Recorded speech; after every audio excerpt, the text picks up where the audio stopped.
আজকে করব ঝাল ব্রেড। তার জন্য এখানে নিয়েছিলাম কিছুটা ব্রেড ঘরেই ছিল। আর এখানে একটা পেঁয়াজ, দুটো কাঁচা লঙ্কা, একটুখানি ধনেপাতা আর দুটো টমেটো নেওয়া হয়েছিল। তো ব্রেডটা আমি কেটে দিয়েছিলাম দিদিকে রেডি করে, আর দিদি এখানে সব টমেটো পেঁয়াজগুলো কেটে নিচ্ছিল। আর এরা তো দুজন সবসময় থাকেই, খাবার করার আগেও কি পরেও কি, মানে যে কোনো নতুনত্ব খাবার দেখলেই বেশ ভালোই লাগে। আর এতটা পরিমাণে ঠান্ডা পড়েছে যে কি বলবো, ঠান্ডার ভেতরে না প্রতিদিনই মনে হয় যে নতুনত্ব যদি কোনো খাবার থাকে বেশ খাওয়ার জন্য ভালোই লাগে।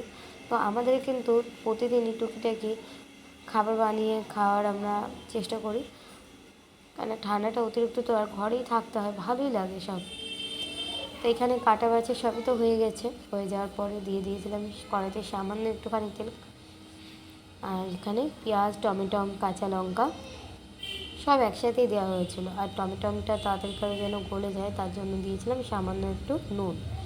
আসলে নুন দিয়ে একটুখানি সময় ঢেকে রাখলে না টমেটোটা বেশ নরম হয়ে যায়। আর এখনও টমেটোগুলো এমন হয়েছে যে সহজে গলতে চায় না, তার জন্য একটুখানি নুন দিয়ে যদি ঢেকে দেওয়া হয় বেশ ভালো তাড়াতাড়ি হয়। তো এখানে তো টমেটো থেকে জল ছেড়ে দিয়েছিল, আর এর ভেতরে এখন মানে পাউরুটিটা দিয়ে দিলেই হবে। আর যেহেতু ঝাল ঝাল করা হবে, তো কাঁচা লঙ্কার সাথে সাথে না অল্প করে একটুখানি গুঁড়ো লঙ্কা আর সামান্য একটুখানি হলুদ দেওয়া হয়েছিল, দিয়ে নেড়ে চেড়ে আর ব্রেডটাকে দিয়ে দেওয়া হয়েছিল। তো এইটা কিন্তু কোনো মানে দেখিয়ে বা কোনো কিছু করে না, আসলে কী খাবো বুঝতে পারছিলাম না, দিদিকে বলেছিলাম একটা কিছু খাবার করতে, তো সেই জন্য এখানে ঘরে কিছুটা ব্রেড ছিল বলে সেটা দিয়েই খাবারটা রেডি করা হয়েছে। তো এটা তো আমি সেরকম কোনো নাম জানি না, সেই জন্য আমি ঝাল ব্রেডই করতে বলেছিলাম বলে তাই করা হয়েছে। তো নামানোর আগে এখানে সামান্য ধনেপাতা আর একটুখানি লেবুর রস দিয়ে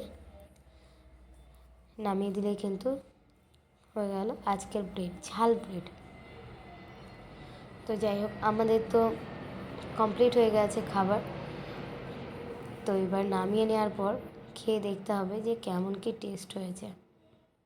আর দিদি কিন্তু সত্যি বলছি খুব সুন্দর সুন্দর খাবার করতে পারে, আর বেশিরভাগ খাবারটাই দিদি করে আর আমি খাই।